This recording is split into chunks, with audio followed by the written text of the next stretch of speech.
What's up, everybody? Michael Burry just released his 13F, revealing what he was buying, what he was selling in quarter three, and there's some familiar names in here. The largest buy he made of just shares, because he's also bought some options as well, and we'll talk about those, but the largest stock he bought was Molina Healthcare, which we talked about very recently. It is a small position for me, but it is one I'm looking to expand as the price is weak right now. He also bought more of Lululemon, which is another stock that we have talked about here on the channel, and yes, it is a small position for me as well. Now, Michael Burry, if you don't know, became famous shorting the housing market. He is represented in The Big Short, but he is more than a one-trick pony. He's outperformed the market while being a contrarian investor. He's definitely someone who I would say looks for deep value and is not afraid to go against the herd. It's always interesting to look at his portfolio for ideas, but don't buy a stock simply because Michael Burry bought it. Or with that said, don't buy a stock simply because anyone bought it, but especially Michael Burry, because Michael Burry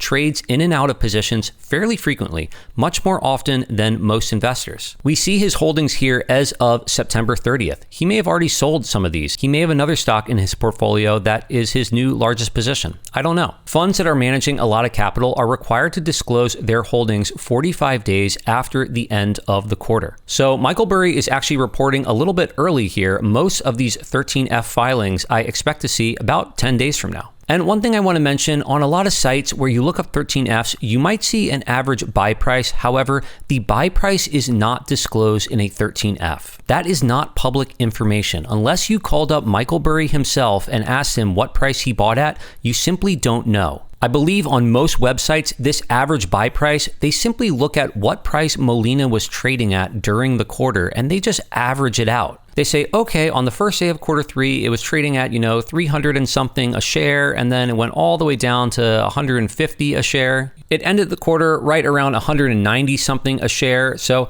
on this site, all that they did to come up with $244 is they averaged the price at the start of the quarter and the price at the end of the quarter, and they just assumed that he bought in the middle. That seems like a silly way of doing it. Other sites might look at the price it was trading at every trading day in the quarter and simply take the average of all of those. So I've looked at a few sites, and some people have put his average buy price at about 185. Again, this site, Hedgefellow, puts it at 244. Whale Wisdom puts his estimated average price at 210. Just know that none of these prices are accurate. I wouldn't be surprised if Michael Burry was buying much lower in the 150s when sentiment was really bad after their Q2 earnings. And this is not going to be a deep dive into Molina. I did a video on Molina fairly recently when they posted their Q3 results, but just to give you the quick summary of my thesis here, Molina is repricing the majority of their book on January 1st. They are guiding for break-evens in Medicare and Marketplace, which have been a huge drag on their performance this year. 75% of their premiums come from Medicaid, and in that segment, they are actually the most efficient operator. Even in this tough environment with health costs very high, when other insurance companies are breaking even in Medicaid, Molina has 2 to 3% pre-tax margins. Management has run this company very well. It's been a similar team in place for the last 8 years. They think that after a couple rate cycles, they can get back to 4.5% pre-tax margins. And if they do that,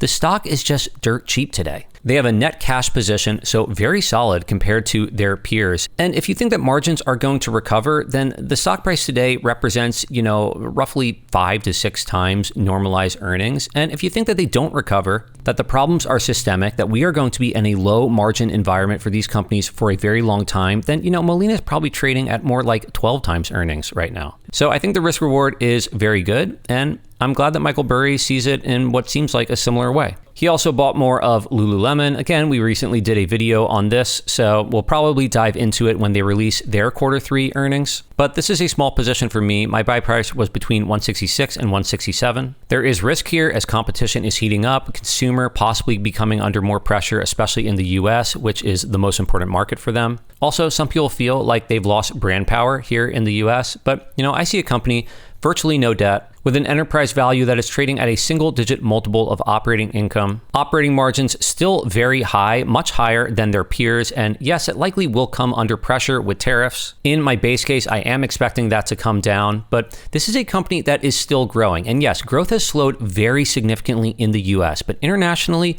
growth is still reasonably strong. My base case is only assuming 3% growth on the top line. That's basically just they grow in line with inflation, margins pull back. I only give them an 11 times multiple multiple, and still, with those assumptions, you're looking at a double on this stock over 5 years. I think the risk reward is reasonable here. There are tons of people who love the stock at $300 a share, even $200 a share. And now that it is down to the 160s, now all of a sudden people see risk and people don't like it anymore. Now, I don't know if this stock is going to work out for me. This might be a bad pick. That might be the case with any stock that I talk about. But one thing that I'm confident about, the risk to Lululemon today at $160 a share is significantly lower than it was at $300 some a share. I think that the risk reward is reasonable here. Now, let's talk about the rest of Michael Burry's portfolio. He sold out of UNH. Maybe he just moved this position into Molina. I don't know. But one thing that is probably going to grab a number of eyeballs are his options positions, his put positions in particular on Palantir and Nvidia. Now, again, the information that an investor is required to disclose on a 13F is limited. We don't know the strike price of these options. We don't know the expiration date. So yes, when you buy a put, you're betting that the price of the underlying stock is going to move down within a certain amount of time, but we don't know the duration of these options. We don't know how aggressively he was setting his strike price. We also do not know the market value of these options positions. The market value here where it says, oh, market value, $900 million in a Palantir put option.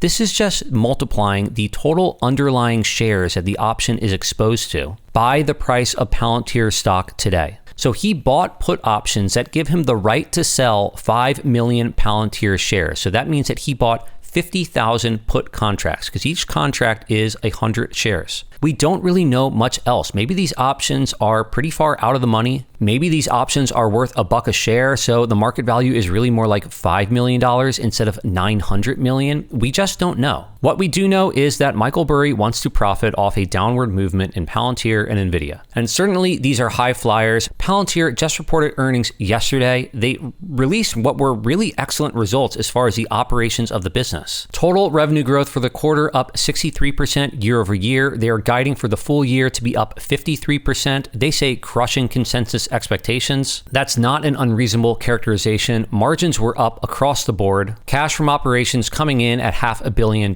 They have about $6.5 billion on their balance sheet in cash and short-term investments, basically no debt. It was an excellent quarter, and the stock right now is down 7% off this report. That's what happens when you're essentially priced for perfection. The stock was trading at close to $500 billion prior to this, still trading for, $460 billion, and that's roughly 100 times sales. Not even 100 times earnings, 100 times revenue, top line. Now, I personally don't like to buy puts, and I have never shorted a stock in my life. I think it's much easier to simply find companies that you want to go long on, that you like the risk reward. But with that said, I understand why Michael Burry thinks a company like Palantir is overvalued. I personally can't justify the valuation, but the market is telling me that I've been wrong about this stock. I think Palantir could go higher, of course. That's totally possible. And when you buy an option, you don't only need to be right about the direction of the movement, you need to be right about the time frame to some extent. So for me, normally, I just don't want to play that game. With that said, if sentiment shifts here, I could certainly see how Palantir could go very far down. If this simply re-rates to something like, 50 to 60 times forward earnings, a multiple that